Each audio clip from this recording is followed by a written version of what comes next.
Selamat malam pemirsa, kembali lagi bersama saya Ayunda Safitri dalam program Cakap-Cakap. Tanggal 23 Juli silam kita baru saja merayakan Hari Anak Nasional atau HAN. Sejatinya peringatan Hari Anak bukan saja sebagai acara seremonial, yang lebih penting dari itu bagaimana implementasi program-program pemerintah yang berkaitan dengan pemenuhan hak anak bisa terpenuhi.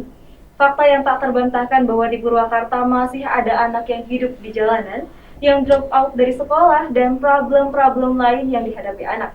Terlebih lagi dengan adanya sejumlah kasus kriminal di mana anak menjadi korbannya. Misalnya kasus penganiayaan, kekerasan seksual, dan bullying. Harus ada formula yang jitu untuk mencari solusi menyelesaikan beragam masalah sosial, khususnya yang berkaitan dengan anak. Membicarakan soal dunia anak, saya sudah mengundang Ibu Nur Aisyah Jamil, Ketua Komisi Perlindungan Anak Indonesia atau KPAI Purwakarta. Beliau juga tercatat sebagai Kepala Bagian Perlindungan Perempuan dan Anak pada Dinas Sosial P3A Purwakarta. Selamat malam Ibu Nur. Selamat malam, Ayunda. Alhamdulillah bisa ketemu lagi. Alhamdulillah. Cakap-cakap. Bagaimana Ibu kabarnya? Alhamdulillah. Sehat. Oke. Selain Bu Nur Aisyah, juga saya mengundang pula Bapak Agus Sugianto, anggota Komisi 4 DPRD Purwakarta. Komisi 2 ya, oke. Komisi 2 DPRD Purwakarta. Salah satu bidang garapan Komisi 4 adalah masalah sosial. Selamat malam Bapak Agus. Selamat malam. Bagaimana Bapak kabarnya hari ini? Alhamdulillah. Alhamdulillah sehat ya Sehat. semuanya. Oke, terkait dengan tema hari ini ya Ibu, Bapak, itu tentang Hari Anak Nasional, itu berkaitan dengan Hari Anak Nasional. Mungkin publik khususnya masyarakat ini belum terlalu banyak mengetahui tentang Komisi Perlindungan Anak Indonesia. Nah, mungkin Ibu Nur bisa diceritakan apa itu Komisi Perlindungan Anak Indonesia dan apa sih perannya, khususnya di Purwakarta ya Bu? Terima kasih, Neng Ayunda. Terima kasih pemirsa. Saya akan menceritakan Komisi Perlindungan Anak di Kabupaten Purwakarta itu didirikan tahun 2016. Alhamdulillah sekarang sudah 2 periode. Kebetulan saya sendiri terpilih lagi sebagai Ketua KPAI di tahun 2020 sampai 2025. Peran dan fungsi KPAI luar biasa Ibu Bapak ya dalam hal bagaimana kita respon terhadap situasi yang ada di sekeliling kita. Tugas fungsinya adalah yang pertama mengadakan penelitian tentang tumbuh kembang anak yang berhubungan terutama dengan kriminalitas atau pengasuhan yang tidak sesuai dengan hak anak. Kemudian bagaimana anak-anak bisa berada pada posisi yang nyaman untuk bisa bereksplorasi, terpenuhi hak-haknya. Kemudian yang kedua, tugas fungsi dari KPAI itu bagaimana memberikan edukasi kepada masyarakat bahwa masyarakat itu harus berperan aktif kepada situasi yang ada. Apalagi tadi disebutkan bahwa fenomena hari ini anak-anak kita terutama jalanan, kemudian masih ada ya anak yang masih terjadi pelecehan seksual. Itu kita hari ini juga kedatangan tamu dan kita sama-sama menghadapinya. Pada era pandemi itu yang terjadi justru bukan pelecehan seksual ya yang tinggi itu. Kita termasuk 131 kasus Pak selama pandemi itu KDRT, kekerasan dalam rumah tangga gitu ya.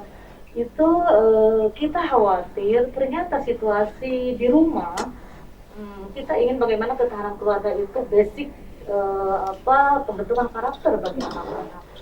Sekarang kita pada masa pandemi justru situasi KDRT yang tinggi. Kita ingin bagaimana bekerja sama dengan masyarakat, dengan dunia usaha, dengan dunia industri dan semua stakeholder, bagaimana masyarakat kita bersabar, sama-sama bertanggung jawab terhadap bagaimana anak-anak kita itu harus tumbuh dan berkembang dengan situasi yang sangat nyaman. Ya. Sekarang saya ingin ke Pak Agus. Bapak, terkait dengan tadi statement dari Bu Nur ya Pak ya, banyak kasus-kasus khususnya di Purwakarta terkait dengan anak. Nah, peran konkret DPRD untuk mengatasi masalah sosial yang berkaitan dengan anak Pak, apa saja Pak? Saat ini kembali ke tugas DPRD, salah satunya adalah pengawasan. Di antara pengawasan itu ada perda yang terbaru, itu juga DPRD ingin sejauh mana, jangan sampai perda hanya muncul itu gara-gara turunan tapi pelaksanaannya tidak ada. Itu salah satunya. Terus mungkin kalau saya usul sedikit juga, ini bukan kalau lihat sih sekarang tuh masa pendidikan Zoom juga ya. Iya, Nah Zoom. ini juga mengarah kadang-kadang tugas dari sekolah itu, ini juga nanti mungkin KPRI bisa menyesuaikan ke pendidikan ini dari usul dari saya. Kadang-kadang tugasnya itu nggak bisa dikerjakan sama anak, dikerjakannya sama ibunya yang hanya bisa. Ya, akhirnya apa? Timbul jadi ya sedikit anaknya sudah nggak bisa, ibunya juga jadi emosi yang tinggi ini yang terjadi. Saya juga alami saya sendiri di rumah. Ini mah bukan kerjaan anak kelas SD, saya bilang gitu kan. Ini mah akhirnya inilah yang nanti juga salah satunya itu akan timbul anak itu merasa tidak bisa mengerjakan, ibunya juga pasti bukan ibunya atau bapaknya juga akhirnya yang pintar itu adalah ibu bapaknya. Ini kan nanti usulnya mungkin LPI bisa memantau bagaimana sekolah-sekolah itu ke depan itu harusnya menyesuaikan, gitu kan. Langkah konkretnya berarti apa itu Pak? Ke sekolah-sekolah atau gimana? Nanti makanya KPPI itu kan ini juga efeknya banyak nih kalau suatu kerjaan di rumah yang anaknya tidak bisa, ini akhirnya tumbuh berkembangnya anak itu mentok gitu kan. Ini ya yang sebetulnya guru itu yang melihatnya hasil, seharusnya kan melihat tuh proses itu salah satunya. Terus kedua ini juga sejauh ini saya juga inilah angkat jempol di Purwakarta eksekutif bagaimana konsen ke perlindungan anaknya sudah begitu bagus. Salah satunya di Sadang dulu banyak anak-anak ya yang jalanan di tol pas gerbang tol Sadang, sekarang alhamdulillah sudah nggak ada. Hanya sekarang muncul lagi manusia silver itu anak-anak silver, yaitu mau nanti bisa menyesuaikan ditertibkan. Saya akui Kabupaten Purwakarta konsen banget dengan Bu Anu ini ke perlindungan anaknya. Terima kasih. Sekarang saya ingin ke Ibu Nur. Ya, Ibu tadi menjelaskan banyak terkait tugas dan fungsi dari KPAI ya Bu. Mungkin publik ingin tahu apa saja yang telah dilakukan KPAI untuk Kabupaten Purwakarta. Terima kasih. KPAI sesuai dengan peran dan fungsinya adalah bagaimana memberikan edukasi kepada masyarakat tentang peraturan perlindungan anak, terutama bagaimana terpenuhinya hak-hak anak. Nah, kita kemarin sudah alhamdulillah dalam 1 tahun itu Pak Agus ya sudah menyelesaikan merampungkan 2 perda sekaligus. Pertama perda KLA nomor 2 tahun 2021, kemudian yang kedua perda penyelenggaraan perlindungan perempuan dan anak gitu ya.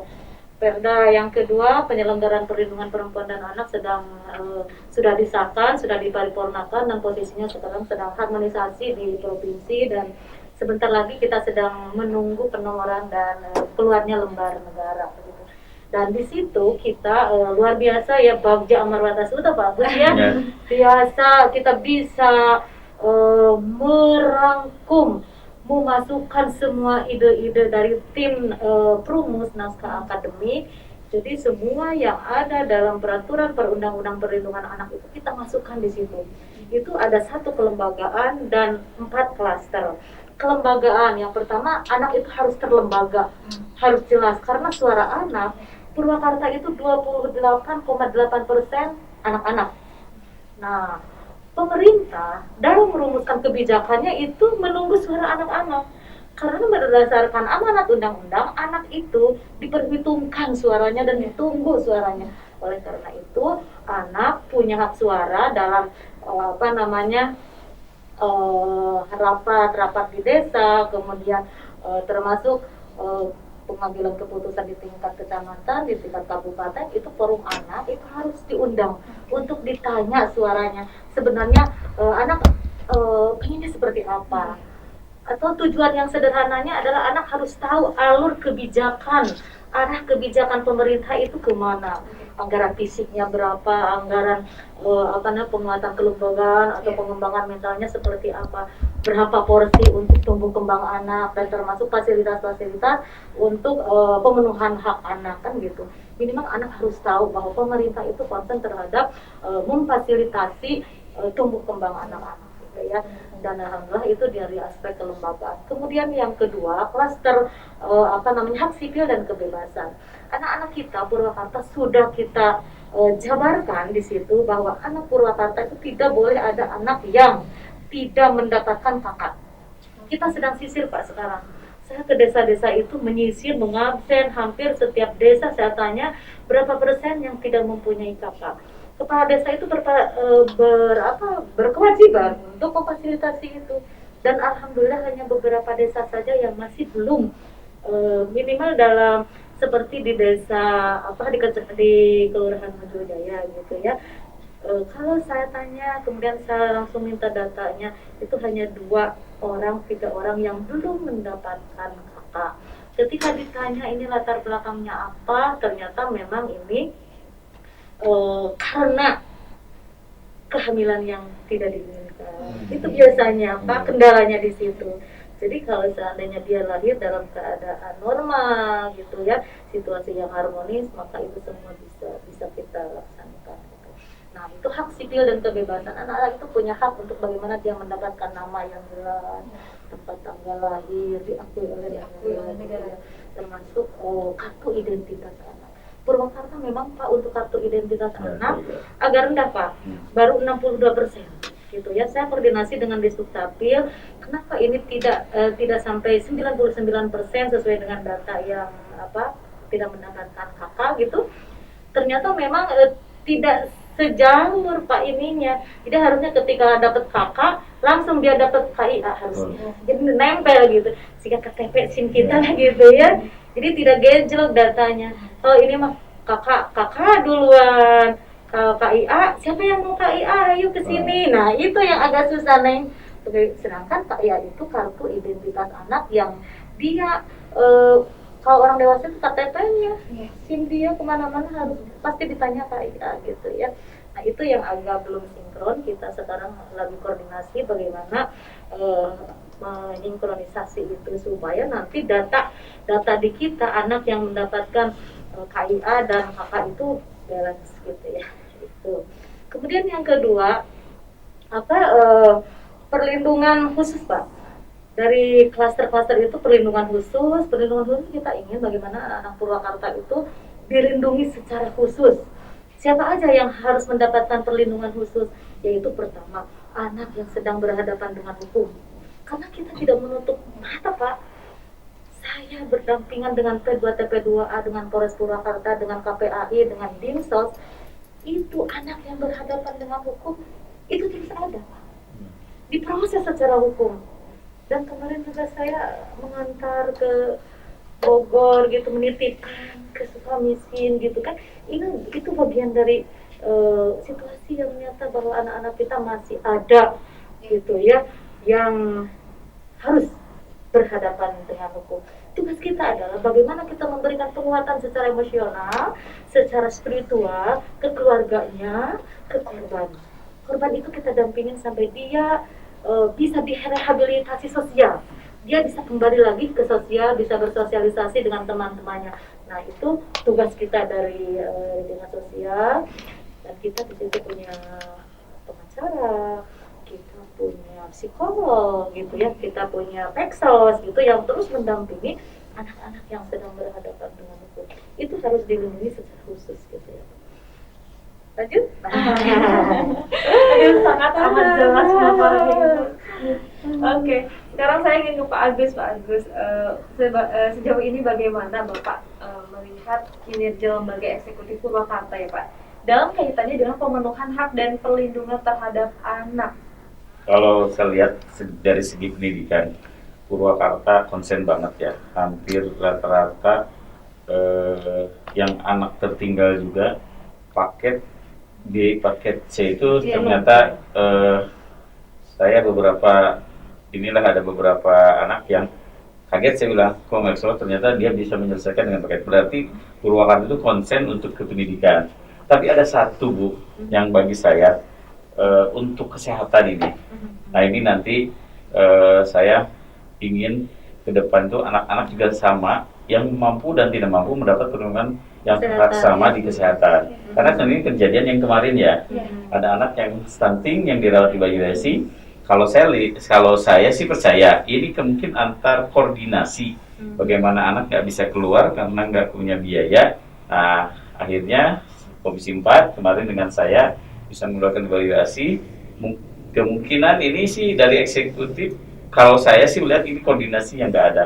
Hal-hal seperti ini, kemarin juga saya tanya di Dinkes juga nggak ada anggaran untuk yang tidak mampu karena SKPM, jam PIS ya jaminan kesehatan miskin itu kan sudah nggak berlaku kan memang anggarannya tidak ada seperti itu. Dan nanti ke depan KPAI mengusulkan ada anggaran darurat untuk kesehatan anak-anak Bu, karena anak-anak itu rentan dengan penyakit ya gitu. Mohon maaf ya, dokter anak tuh mahal banget tuh. Saya kerasa lah sekali belajar dokter anak tuh mahal. Nah ini nanti KPAI bisa mengusulkan bagaimana anggaran atau di Dinsos dan betul atau di Kesra ada anggaran kesehatan anak untuk yang darurat. Yang satu BPJS-nya misalkan menunggak gitu. Kedua tidak mampu kan sekarang BPJS itu banyak faktor kenapa dia tidak bayar karena mungkin karena PHK karena usahanya bangkrut. Nah ini nanti ke depan KPAI bisa mengusulkan anggaran darurat buat anak gitu seperti itu.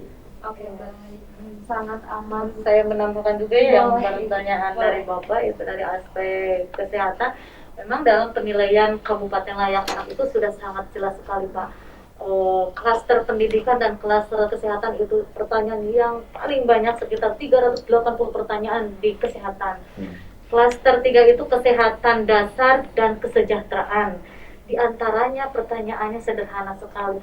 Berapa jumlah puskesmas yang sudah bersertifikat ramah anak? Nah, ternyata di situ yang paling berat, kita kan punya 20 puskesmas Pak, yang sudah puskesmas ramah anak itu baru 10 gitu ya. Nah kita sedang nge-push bagaimana 10 lagi bisa menjadi puskesmas ramah anak. Oke, baik. Kita tahan dulu ya Bu ya, kita akan lanjutkan sesaat lagi.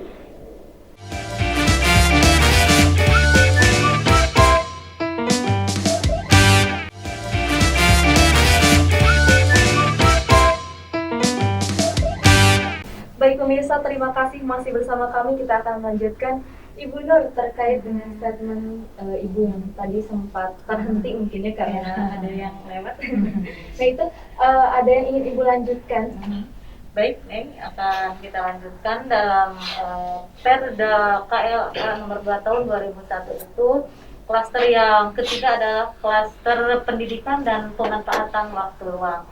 Nah, pada klaster ini sekolah ramah anak adalah salah satu indikator yang dimana sekolah daya dukung anggaran, Pak, daya dukung anggaran itu Kemen PPA berharap 60% itu untuk fasilitas tumbuh kembang anak-anak di sekolah.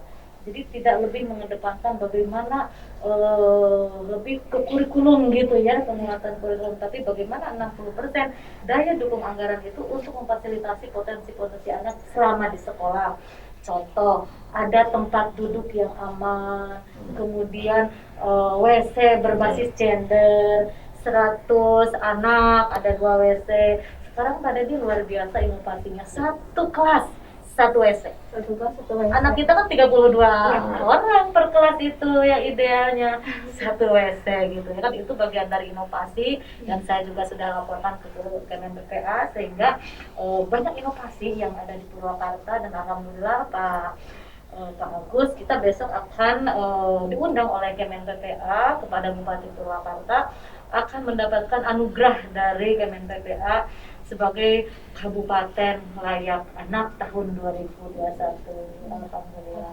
Itu berkat kerjasama semua OPD dan gugus tugas KLA, karena memang Kabupaten Layak Anak itu kalau menurut analisa saya dari berbagai macam sumber gitu ya, itu kinerja pemerintah Pak. Penilaian kinerja pemerintah. Kalau kita di Dinas Sosial Bidang Perlindungan Perempuan dan Anak itu hanya tim teknis aja yang koordinasi, yang membuat laporan, mengumpulkan data-data, entry data, kirim ke kementerian, di cross check, kirim lagi, dievaluasi, kirim lagi, terus aja begitu. Kita hanya tim teknis aja, tapi sesungguhnya kinerja di OPD-OPD yang lain itu sangat luar biasa dan alhamdulillah setiap OPD itu ada inovasi yang Kemen PPA acungkan jempol gitu ya untuk Purwakarta. Itu inovasi Purwakarta luar biasa, terutama di bidang pendidikan dan kesehatan. Pendidikan itu kan ada pendidikan karakter yang luar biasa, mendapatkan apresiasi juga dari Kemendikbud ya untuk dinas pendidikan kita, dan ada sekarang lagi tren tatanan di Balai Atikan pada saat pandemi. Itu kan luar biasa fenomenal banget sehingga Kemen PPA ingin dideskripsikan sesungguhnya apa sih tatanan di Balai Atikan itu untuk anak-anak pada situasi pandemi gitu ya. Ternyata kita sudah deskripsikan, kita sudah laporkan bahwa tatanan di Balai Atikan itu dengan moto tanam yang kita makan, makan yang kita tanam. Jadi kita menanam apa yang kita makan, memakan juga apa yang kita tanam. Jadi kita tidak banyak mengkonsumsi barang-barang dari luar gitu ya. Tapi bagaimana produktivitas kita di bidang pertanian, pemanfaatan lahan yang sedikit ya, model di klaster-klaster kan ada lorong-lorong dimanfaatkan di situ untuk nanam kangkung, nanam bayam gitu ya, sehingga itu yang kita makan gitu. Nah itu luar biasa terobosannya sehingga kita juga banyak mendapat apresiasi dan minta penjelasan apa sih tatanan di Balai Atikan gitu ya. Oke, bagus. Ada tanggapan Bapak dari staffnya? Ya, saya sih sekali lagi apresiasi untuk untuk Bupati Ambuan ini emang konsen ke perlindungan anak, khususnya di bidang pendidikan. Hak-haknya pendidikan itu sangat luar biasa gitu kan. Hanya yang tadi kembali lagi hak kesehatan mungkin lebih supaya ditingkatkan lagi anak-anak di Purwakarta ini. Walaupun stunting itu sekarang sudah menurun ya, karena mungkin kalau ada pun 1-2 itu enggak namanya juga tidak bisa terkoordinasi semua. Ini merupakan, kalau saya sih satu tentang perlindungan anak itu bukan dari tanggung jawab pemerintah juga ya, orang tuanya juga tuh harus ikut andil dalam perlindungan anak. Jangan sampai anak, apalagi masih di Zoom seperti sekarang, ditanya sama anak lebih senang main HP. Itu makanya kalau bisa nih orang tua khususnya yang pemirsa nih, anak itu sampai banyak yang bilang saya ingin seperti HP. Itu berarti itu sebenarnya bagi orang tua itu harusnya sudah melihat bahwa anak itu ingin seperti HP. Kapanpun bangun tidur pun jangan lihat HP, lihatnya anak gitu. Aku udah bangun belum subuhnya gitu kan ya. Jadi seperti itu. Jadi jangan sampai ini kewajiban pemerintah, jangan seperti itu juga. Jadi juga sama-sama lah masyarakat, pemerintah, eksekutif, legislatif sama-sama bahwa hak anak di Purwakarta harus lebih meningkat gitu ya ke depannya, seperti itu. Oke. Bunda, mungkin di balik terobosan-terobosan penghargaan Purwakarta gitu ya Bu, banyak realitanya masih banyak anak jalanan yang anak-anak yang hidup di jalanan. Kehidupan mereka juga sangat riskan karena rawan menjadi korban kekerasan ya Bu. Mungkin bisa dijelaskan apa sikap real dari KPAI terhadap fenomena tersebut? Terima kasih. Ini adalah sebuah fenomena yang kita tidak bisa menutup mata ya Pak Agus. Tapi bagaimana kita responsif terhadap situasi yang ada. Ketika ada ibu-ibu bawa gerobak, di dalamnya ada anak-anak, kita turun di situ, ditanya lihat KTP-nya. Mohon izin Pak Agus, saya dengan Pak Dedi selalu diajak keliling-keliling, apalagi kalau malam minggu gitu ya. Itu sebagian besar nih bukan KTP Purwakarta. Kita mengantarkan satu hari malam mengantarkan ke sana gitu ya. Ternyata tidak KTP Purwakarta. Kalau yang KTP Purwakarta langsung kita proses nih. Anaknya kita selamatkan. Kenapa ini dilihat langsung ke rumahnya seperti apa kekurangannya gitu ya. Kita langsung lapor ke bidang sebelah, bagaimana ada enggak bantuan sosial untuk ini, kita fasilitasi gitu ya. Memang SDM pemerintah memang terbatas ya Pak Agus gitu ya, dari jumlah masyarakat Purwakarta yang 964.321 gitu ya, belum 1 juta, mudah-mudahan di tahun 2024 sampai 1 juta ya. Jadi kursinya jadi 50. Tapi Ibu gitu ya sampai saat ini gitu. Iya, kita melakukan itu. Respon terhadap situasi yang ada, kita harapkan gitu ya. Kita juga memberikan intervensi Pak. Sepertinya ini ada zona yang boleh kalau anak-anak kantor bilang zona merah gitu ya, trafficking contohnya. Atau ini banyak TKI, TKW yang anak-anaknya terlantar. Itu kita dipetakan termasuk perkawinan anak. Hari ini kemarin kita juga dikunjungi oleh Menko PMK Pak, termasuk perkawinan tinggi di Purwakarta, perkawinan anak. Sudah kita petakan daerah-daerah mana saja yang memang muncul terus gitu ya, setiap bulan sekian sekian sekian, sehingga terakumulasi di tingkat kabupaten. Dan itu Kementerian PPR tidak berharap terlalu banyak lah gitu ya. Ketika kita jelaskan ini kenapa terjadi, memang yang kita khawatirkan memang posisinya kebanyakan pernikahan yang tidak diinginkan gitu ya. Itu yang berat bagi kita. Nah, itu. Oleh karena itu intervensi dari bidang kita untuk penguatan kelembagaan ketahanan keluarga itu anggarannya kita naikkan, Neng. Bagaimana semua keluarga itu bisa ikut berpartisipasi untuk memberikan peluang kepada anak-anak kita sebelum usia 19 tahun atau ditunda aja dulu lah gitu ya. Undang-undang perkawinan sekarang kan 19 tahun baru boleh menikah gitu ya, laki-laki dan perempuan sama. Oleh karena itu kita berjuang bagaimana memberikan pemahaman kepada orang tua melalui ketahanan keluarga gitu, itu bisa ditunda dulu perkawinannya. Begitu Edukasi. ya, diedukasi. Oke, sekarang saya ingin ke Pak Agus, Bapak dengan pertanyaan yang sama mungkin sama seperti tadi kepada Ibu Nek. Mungkin apa sikapnya dari Komisi 2 DPRD terhadap fenomena tersebut, khususnya kan saat ini memang tidak bisa dipungkiri pada saat pandemi kita juga riskan terhadap anak-anak yang memang hidup di jalan, Pak. Kembali satu peralat. Ini sebenarnya di bawah Komisi 4 karena saya mewakili anggota DPRD, saya di Komisi 2, sebenarnya bidang ekonomi. Tetapi nggak masalah, yang penting saya mewakili dari teman-teman. Yang jelas, kalau saya lihat, yang paling utama dalam mendidik atau hak anak supaya tidak terjadi hal yang tidak diinginkan sebetulnya adalah di basicnya kembali lagi di keluarga ya, yaitu keluarga. Jadi bagaimana keluarga, lingkungan ke depan mudah-mudahan ada anggaran yang kata gubernur itu ayo kita mengaji ya. Nah itu anggaran itu mudah-mudahan di Purwakarta juga ada untuk guru-guru ngajinya. Kenapa? Basic utama adalah di religi ya. Jadi kalau religinya kuat, insya Allah ke depannya. Jadi nanti ke depan mudah-mudahan nanti di Pensos atau di Kesra atau apapun nanti ada yang kata gubernur juga ayo kita mengaji di maghrib. Nah itu kan zaman dulu Bu.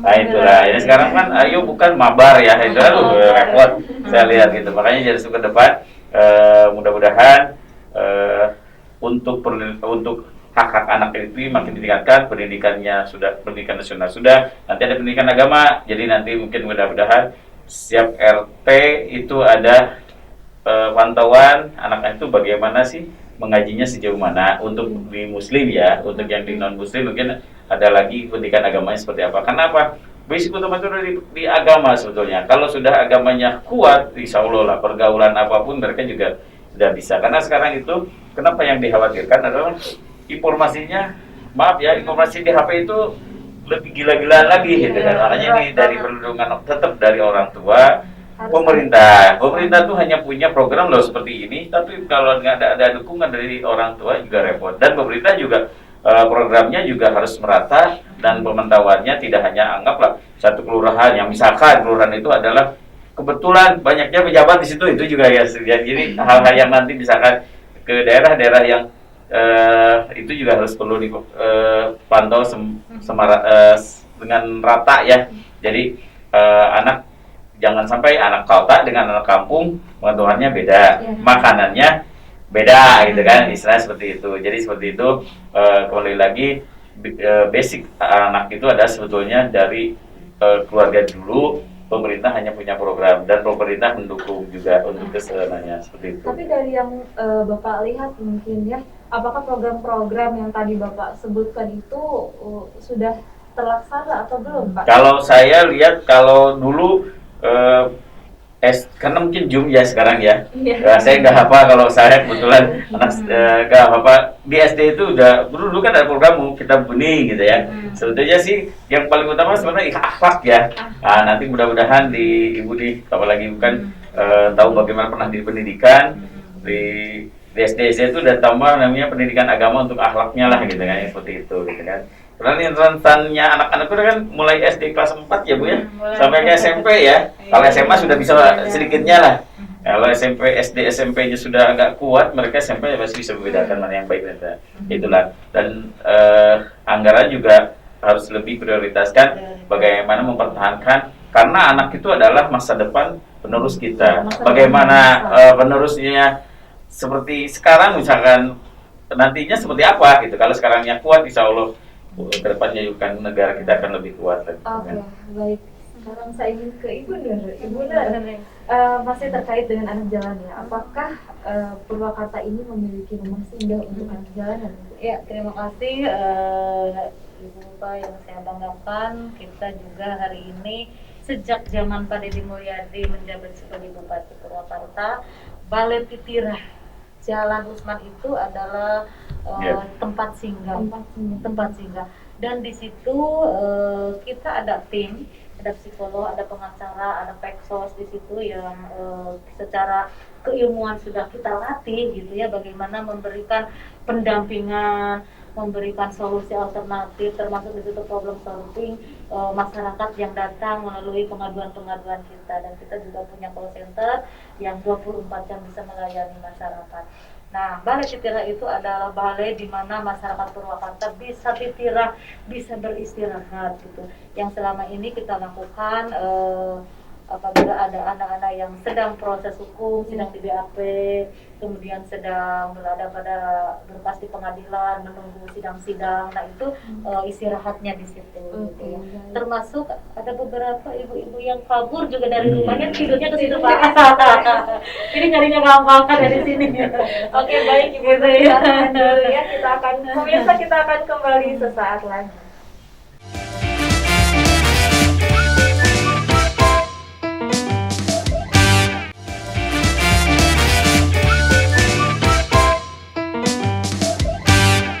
Baik pemirsa, terima kasih masih bersama kami. Kita lanjutkan. Ibu, tadi kita membahas tentang rumah singgah. Mungkin ada beberapa pertanyaan dari masyarakat Purwakarta. Apakah rumah singgah itu diperuntukkan untuk anak jalanan yang mempunyai identitas di Purwakarta aja? Atau memang boleh dari luar gitu? Baik, rumah singgah memang landasan filosofinya dulu Kang Deddy itu untuk memberikan tempat peristirahatan bagi perempuan dan anak yang ingin beristirahat dari korban kekerasan gitu ya, atau dalam proses pengadilan atau proses BAP begitu. Nah, kalau seandainya fenomena hari ini contohnya ada anak-anak yang tempat tinggalnya atau KTP orang tuanya tidak di Purwakarta, tapi dia berada posisinya di Purwakarta, itu juga kita layani gitu ya. Selama kita bisa memberikan yang terbaik kepada masyarakat yang ada di wilayah Purwakarta, itu adalah tugas kita gitu ya. Biasanya Pak, anak-anak dari Cikampek itu KTP-nya mana? Ini Bu, orang tua saya di Cikampek, kita layani juga. Kita dampingin, kita pakai itu pengacara juga Pak. Gitu ya. Dan selama dia terutama kejadian-kejadian yang ada di wilayah Purwakarta itu kita berkewajiban memberikan pendampingan dan pelayanan kepada mereka. Itu aktivitas anak-anak yang berada di rumah singgah itu apa ya? aja? Ya, rumah singgah itu memang didesain pertama kamar-kamar gitu ya untuk istirahat, kemudian memang idealnya harus ada tempat bermain anak ya Pak. Sekarang penuh dengan dokumen gitu ya, tapi kita posisikan gimana supaya nyaman lah untuk istirahat para perempuan korban kekerasan atau yang memang pengen benar-benar ditirah ke situ gitu ya. Ada yang nginap 2 hari 3 hari gitu ya, ada yang sampai seminggu gitu di situ baru pulang ke rumahnya. Nah itu landasan filosofinya Balai Titirah itu diperuntukkan untuk perempuan dan anak korban kekerasan hidup pada diri itu dulu gitu ya. Dan alhamdulillah hari ini juga dibanjiri Pak pada masa pandemi itu pengaduan-pengaduan yang tentang perebutan anak, tentang perceraian, perselingkuhan, dan KDRT yang mendominasi KDRT 131 kasus pada masa pandemi gitu ya. Ekonomi ya, juga ya. Dan memang karena sering bertemunya di rumah itu yang memicu emosional para Tidak bisa dipungkiri Bu ya, pandemi ini memunculkan banyak faktor. Betul, kalau seandainya dari aspek ekonomi tidak bisa diatasi, itu muncul kayak gitu ya. Kalau tidak kuat iman gitu ya. Oke, baik. Selanjutnya saya ingin bertanya, Ibu melanjutkan ke Ibu Nur dulu ya, terkait dengan Purwakarta yang mendapatkan predikat kabupaten Penganugerahan Ibu ya. Itu bisa dijelaskan Bu maksudnya predikat? prosesnya ya. Mungkin banyak yang ingin tahu. Iya, terima kasih. Saya jelaskan, ini adalah program dari Kemen PPA yang targetnya di tahun 2023 Jawa Barat itu harus menjadi Jawa Barat layak anak, gitu ya. Provinsi Jawa Barat layak anak. Semua kabupaten kota oleh Pak Gubernur dipush untuk bagaimana semua instrumen KLA yang terdiri dari 710 indikator, 710 pertanyaan yang luar biasa, itu semua pertanyaan ada di OPD. Sehingga saya tadi menyatakan bahwa KLA itu adalah kinerja pemerintah semua gitu ya, karena menyebar gitu. Nah, itu adalah program dari Kemen PPA karena tingkat nasional juga di tahun 2045 Indonesia Emas itu harus Indonesia idola, Indonesia layak anak gitu ya. Target dari Kemen PPA. Sehingga kita juga semua berlomba-lomba, semua kabupaten kota berlomba-lomba memenuhi 710 indikator, 710 pertanyaan dari 24 indikator dan dari 5 klaster gitu ya. Itu semua harus terpenuhi. Kebanyakan mayoritas adalah infrastruktur, Pak. Ya. Infrastruktur gitu ya, yang dapat memenuhi hak-hak anak gitu berdasarkan Undang-Undang Perlindungan Anak. Oke, baik. Sekarang ingin ke Pak Agus.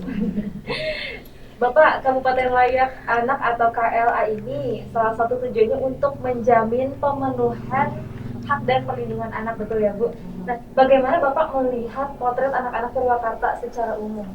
Kalau saya melihat anak-anak Purwakarta itu apa yang dijelaskan Ibu tuh benar ya, hak pendidikannya juga cukup bagus. Terus walaupun hanya satu hak pendidikan beragama Bu, yang sedikit mudah-mudahan Purwakarta nanti ke depan punya SD negeri plus gitu Bu. Karena mohon maaf Bu, di Purwakarta belajar agama mahal Bu.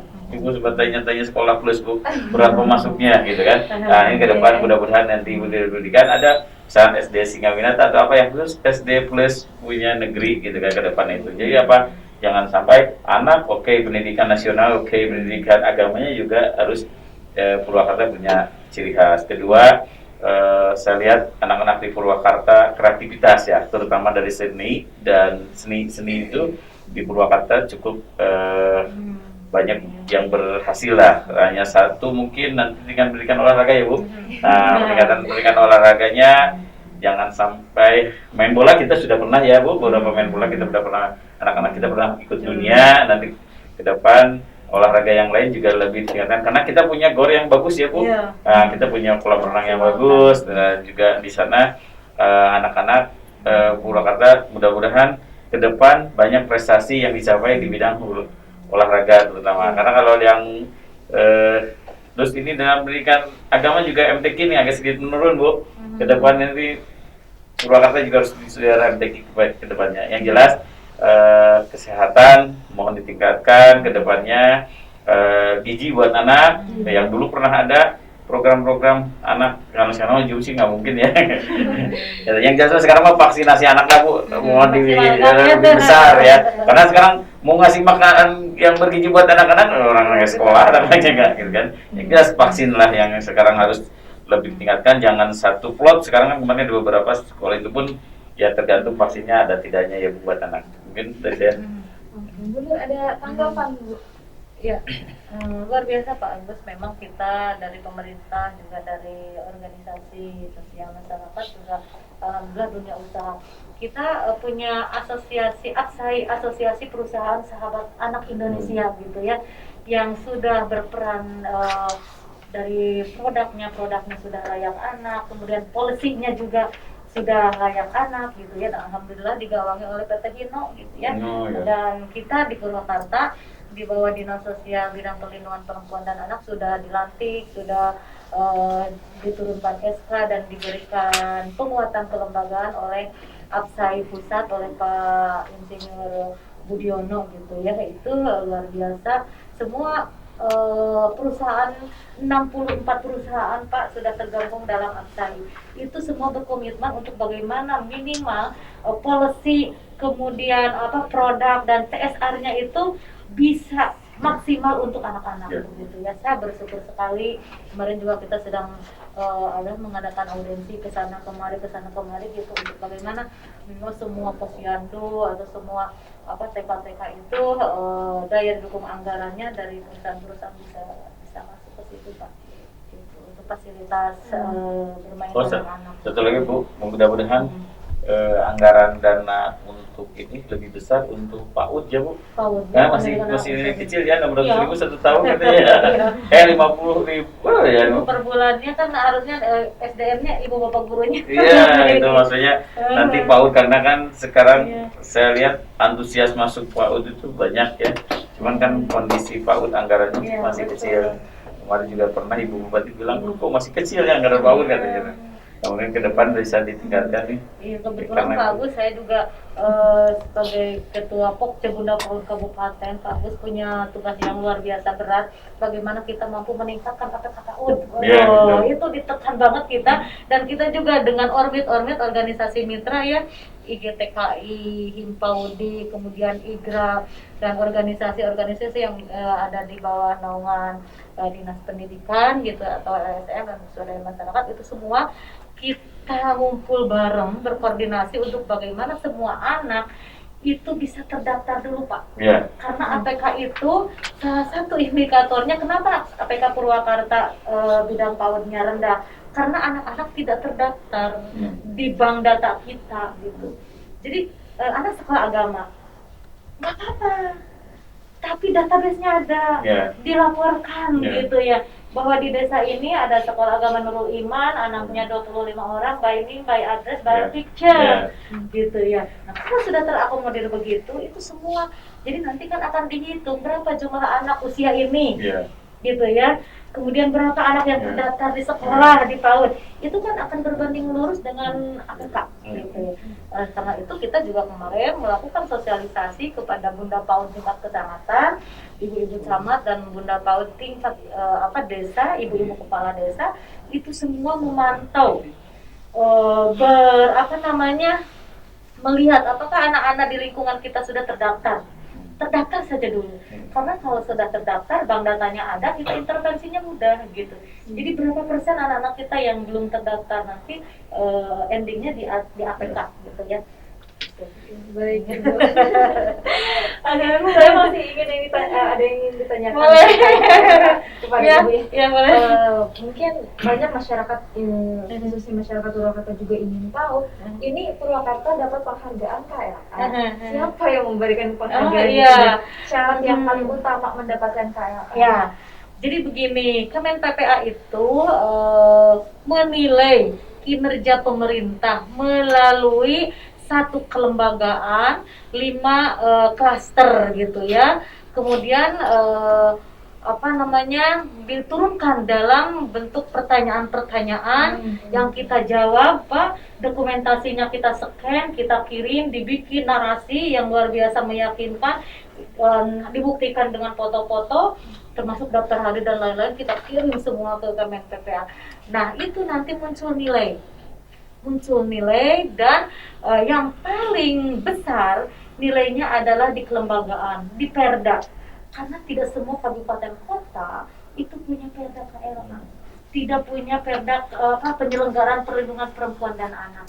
Kita alhamdulillah dalam 1 tahun kita selesai Perda 2 Perda, karena kita concern dan fokus gitu ya. Alhamdulillah kita sampai hampir setiap minggu gitu ke Dewan bagaimana kita berkoordinasi agar Perda ini bisa maksimal begitu ya. Nah, nilai tertinggi itu di kelembagaan.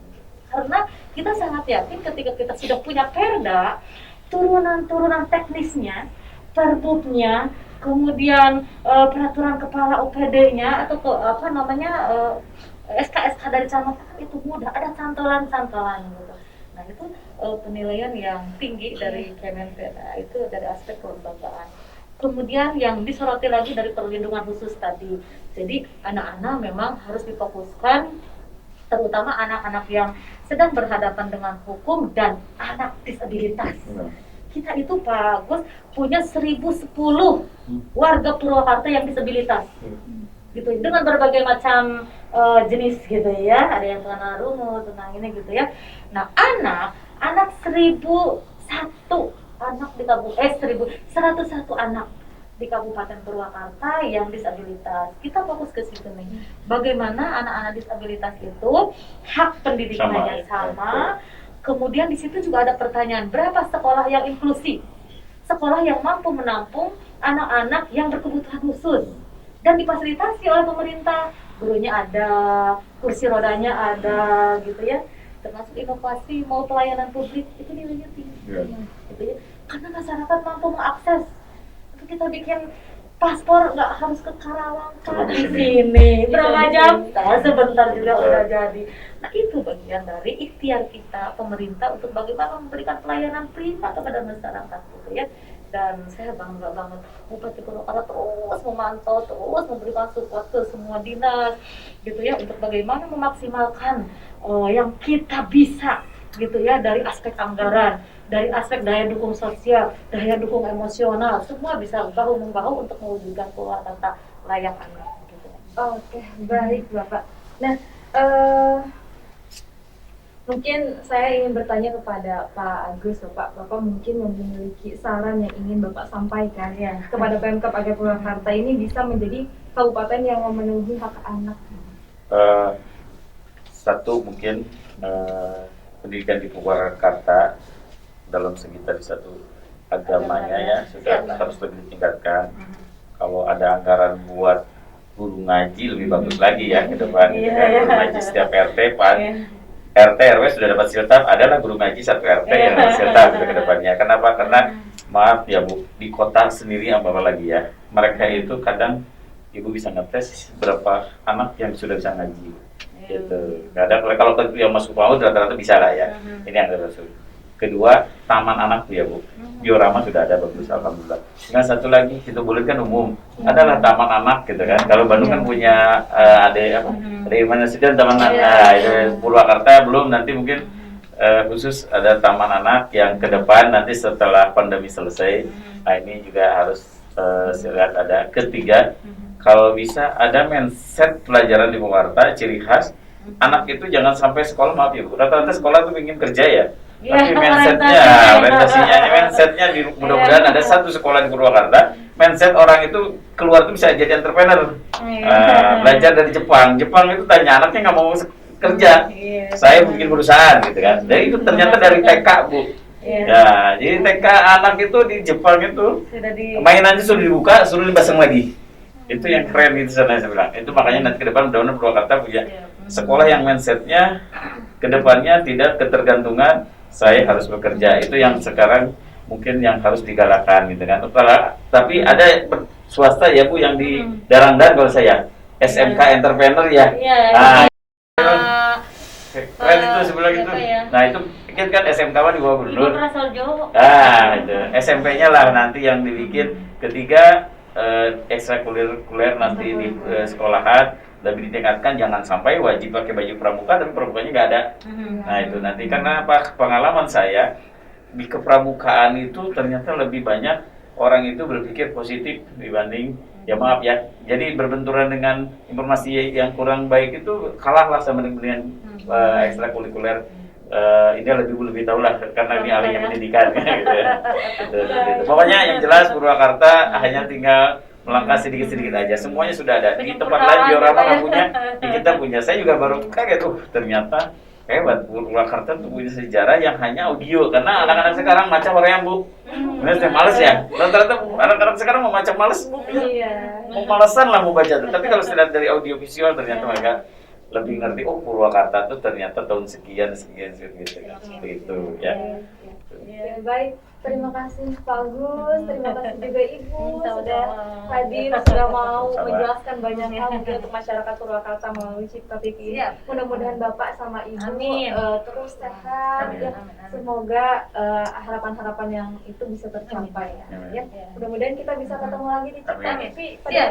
pada episode selanjutnya mungkin ya. Siap. Oke, baik. Pemirsa, terima kasih. Mungkin program Cakap-Cakap malam ini telah berakhir. Oke, jangan lupa untuk selalu mematuhi protokol kesehatan dan memakai masker. Mungkin dari kami pamit undur diri. Terima kasih dan sampai jumpa. Cipta TV selalu di hati. Selalu di hati.